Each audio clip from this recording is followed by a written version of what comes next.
মানসিকভাবে অসুস্থ, কোনো প্রতিযোগিতায় দাঁড়াতে পারে না, মানে একটা পঙ্গু জাতি তৈরি হবে। মনে আছে সেই মায়ের কথা, অতি সাধারণ সেই মায়ের অসাধারণ কথাগুলো এখনো মাঝে মধ্যেই আমার কানে বাজে। একটা বাচ্চা যদি লক্ষ্য না থাকে, উদ্দেশ্য না থাকে, জীবনে প্রতিযোগিতা না থাকে, সে কি কখনো বড় হতে পারবে? কথায় আছে কোনো জাতিকে ধ্বংস করতে হলে আগে সে জাতির শিক্ষা ব্যবস্থাকে ধ্বংস করে দাও। সেই ফর্মুলাতে অত্যন্ত পরিকল্পিতভাবে একটি জাতিকে ধ্বংস করে দেয়া হচ্ছে আমাদের চোখের সামনেই। আর আমরা দেখেও না দেখার, শুনেও না শোনার ভান ধরে বসে আছি, কারণ আমাদের ধারণা জাতি, দেশ, সমাজ এত কিছু ভাবার কি প্রয়োজন? আমার পরিবার নিয়ে সুখে থাকলেই তো হলো। কিন্তু চাইলেই কি সুখে থাকা যায়?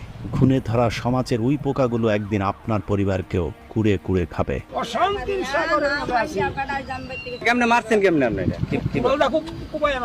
এই তো কদিন আগের ঘটনা। গাজীপুর জেলার কালীগঞ্জ থানার জামালপুর গ্রামের এক বৃদ্ধ বাবা তার কলিজার টুকরা সন্তানকে কুড়াল দিয়ে কুপিয়ে হত্যা করেছিল। চাঞ্চল্যকর এই ঘটনাটি নেট দুনিয়ায় তোলপাড়